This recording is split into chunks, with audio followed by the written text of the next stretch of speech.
Now, here's where our persistence goes on the Pegasus. Now, this movie is mainly known for Ray Harryhausen's and stop motion effects, which actually, if you actually remember, actually seem like they aged pretty well for an 80s fantasy movie. I mean, okay, they might look kind of I guess you could say they kind of look a little ropey. Granted, this was back before CG green screen. This was when you had blue screen effects, which blue screen is basically the back then the equivalent of green screen. Nowadays you got green screens where you can shoot big blockbusters and CGI scenes set pieces against, but back then they didn't have CGI back then. CGI wasn't used at all back then.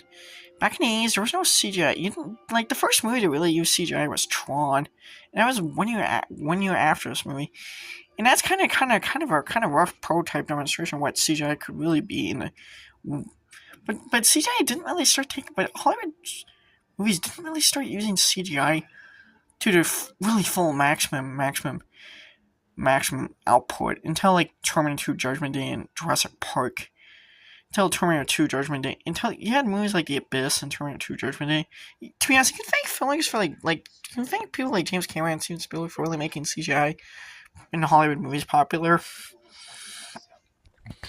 Especially James Cameron. You really thank him. Now the remake Clash of Titans, and now of course James Cameron, of course, directed some weird thing Avatar, so I didn't Clash of Titans remake. So I don't know what keep mentioning Avatar here. Now the thing with the remake of Clash of Titans is that this movie totally by Mattel, but that's kind of it with promotion. I think this movie had there was a computer game based off this movie, at least for I think the ZX Spectrum smart home computers.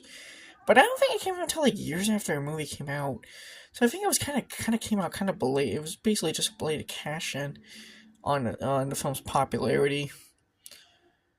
And to be honest, this movie I don't think it was actually very big huge when it came out in theaters initially in 1981.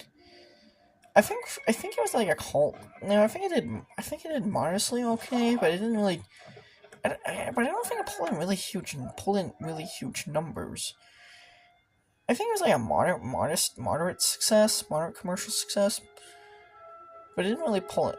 I don't know really how much this movie actually made when it came out. I think it made okay numbers, but I think it did. But it became way more popular once it came out on home video and eventually cable television, which became a cable television favorite of families in the late 1980s, early 1990s. I mean, especially